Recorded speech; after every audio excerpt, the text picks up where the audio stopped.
I read some acts of vegans today. Silver Surfman 33. This is Silver Surfman's tie-in to the Acts of Vegans crossover.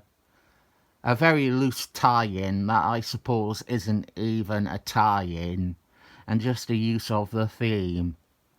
Silver Surfman is being paired with the Unposable Man. Acts of Idiocy, that is what it is dubbed on the cover. This is a fill-in issue by Michael Valentine with art by the book's regular penciler Ron Lee. And here is Silver Surfman waxing poetical about the beauty of the majesty of the nebulae of the galaxy. Then he gets twatted by Summer, and it takes 2 whole pages to show us this. Lo and behold, it is the Unposable Man. The Unposable Man is a mischievous alien who loves fun. He is the last surviving member of his race, and he is either insufferable or sufferable. He has shape-shifty powers, and that is wherein most of his charm is to be found. That he casually and randomly will change form between panels. My stance on Unposable Man is that he is tolerable in moderation. An issue here or there, that is my fill for Unposable Man. Unposable Man was created in 1963 by Stanley Lee and Jack Quimby in Fantastic Force 11. If I recall, it was the worst selling issue of Fantastic Force, back then anyway, and so they decided to never bring back Unposable Man for years and years. He was an imp that bothered the team, more or less. That is usually his shtick. He annoys the main characters. He was brought back in the Bronze Age in Fantastic Force 176, which is probably the most iconic cover featuring the character. He fared better this time around, and he became a supporting character in the series for a year.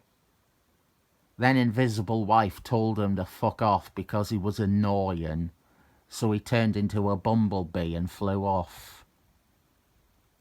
Having the 2 characters meet is a decent idea. We have the frivolous, wacky funster, and we are putting him opposite the broody space wanderer who waxes poetical about the beauty of the majesty of the nebulae in the galaxy. It would be easy to brush this off as a goofy lark on the side, but there is some actual substance to having them cross paths. They are both aliens with no home, traversing the spaceways. They both have ties and a relationship with Fantastic Force.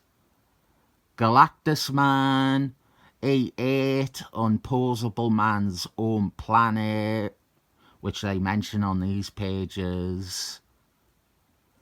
Today's big question is, would you fuck Unposable Man when he was in the shape of Marilyn Monroe? Leave your answers nowhere because I don't think anyone wants to hear them. There is a bit more to this story than having the two characters bump into each other. Unpausable Man is being pursued by a space armada, and so he begs for Silver Surfman's protection against his enemies. It is honestly quite a good issue. One of the best Unpausable Man stories, easily. Not that that is high praise.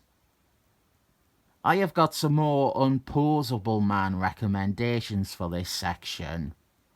I like the Marky Mark J issue of Marvel 2 for 1, issue 60. I haven't read it in years, so I might regret that, recommending that one. One I did read recently and was intending to review was Excel's 49. I was going to do a video on that when everyone was raging about Morph being made non-binary, which is like the most redundant thing to rage about. Unpausable Man is non-binary. We can agree on that, surely. Never has there been a more clearly non-binary character in comics. There isn't a tremendous glut of Unpausable Man stories that are successfully not annoying. This one here works, and a big part is the creators play all the right hands. We have a good contrast with Silver Surfman and Unpausable Man. We have a good setup that allows Silver Surfman to be a hero, even to Unpausable Man. And a big part of the recipe for quality is Ron Lee's art, which is not only technically excellent, but it can be played for comedy really well. So this is part of Acts of Vegans, but it also isn't. It wasn't included in the omnibus or the companion omnibus or any of the collections of that crossover, and it should be. It isn't part of the story. It cannot be, because the entire plot of Acts of Vegans was very local, and this is just using the broader theme without using the actual plot line of Acts of Vegans. The idea of Acts of Vegans was that a bunch of arch enemies, Tom Hiddleston, Mr. Doom, Red Skull Man, Mr. Magnet, they all teamed up and they orchestrated assaults on various of their opposite superheroes by villains who the heroes had never encountered before, to try to keep them off balance. For example, Spider-Man and Count Gravity, Captain America and Kate Beckinsale, Fire Fist and Birdman, R.I.P. Fire Fist. Obviously, Tom Hiddleston's little group of masterminds, their reach doesn't go into space. They have not convinced Unpausable Man to go and bother Silver Surfman for a day. No, we are only using the formula of hero versus quantity unknown to them. With that said, some of the Acts of Vegans things made as little sense. Why would Mr. Doom lower himself to even consider personally dealing with Punisher. So our story is Silver Surfman defending Unpausable Man against an alien fleet. And we have great art. And one of the little twists is we don't actually find out why these aliens are after Unpausable Man.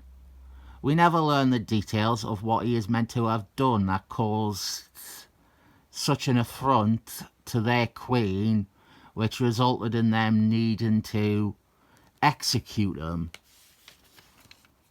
I am sure you can all foresee this coming.